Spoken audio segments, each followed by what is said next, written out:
If you're looking to organize your HubSpot contacts like a pro, you're in the right place. In this video, I'll walk you through how to create lists in HubSpot, which is hands down one of the best ways to segment your audience and get more strategic with your marketing and sales efforts.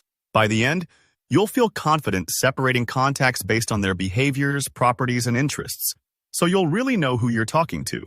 Let's dive right in. First, you'll want to log into your HubSpot account. This step seems obvious, but it's always good to double-check you're in the right portal, especially if you manage multiple clients or teams.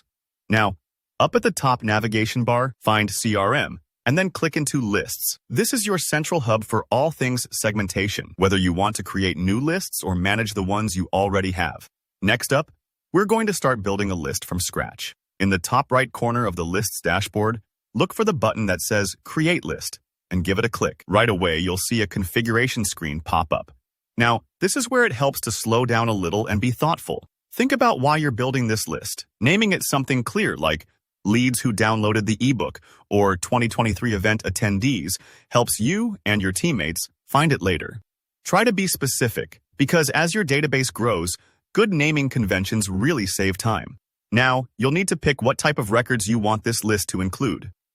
Are you segmenting contacts, which means real people, like your leads and customers, or companies, maybe to track organizations by size, industry, or geography? For most use cases, contacts is where you'll start.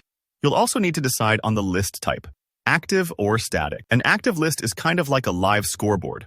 It automatically adds or removes contacts as they meet your criteria.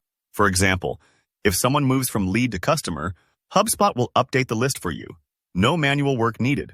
Static lists, by contrast, don't change unless you make edits yourself. These are great for things like a list of webinar attendees or contacts you import from an external spreadsheet. If you're not sure which one fits, ask yourself, do I want this list to evolve as my database changes, or do I want to freeze it at a specific moment? Ready to set the rules? Click Next, and you'll be taken to the filter section.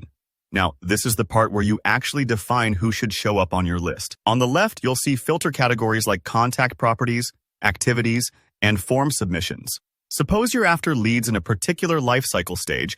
Maybe you want everyone whose lifecycle stage is exactly MQL, or perhaps only people who filled out a certain form. You can get pretty granular here. Use the filter logic options to nail down exactly what you want. Is any of, is exactly, contains, and more. And if you're feeling ambitious, stack conditions with and. So maybe you want contacts who are both MQLs and located in the USA. Or broaden it out with OR, say anyone who's either a lead or a customer in a specific region. It's a bit like making a recipe. Tweak the ingredients until it's just right. One reassuring detail: watch the list count on the top right as you go. HubSpot updates this in real time so you can see exactly how many contacts fit your rules. It's helpful if your filters get complex so you know you're not accidentally narrowing things down to zero. Once you're happy with your criteria, hit Save at the top right. If you've created an active list, HubSpot will start filling it right away, so don't worry if it takes a moment to populate, especially if you have a large database. Your new list is now ready to power targeted emails, enroll contacts in automated workflows, report on specific segments, or even restrict access to certain content. The possibilities here are huge.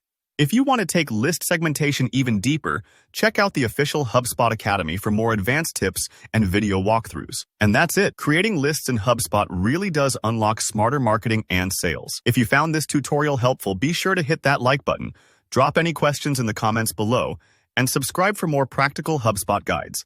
See you in the next video.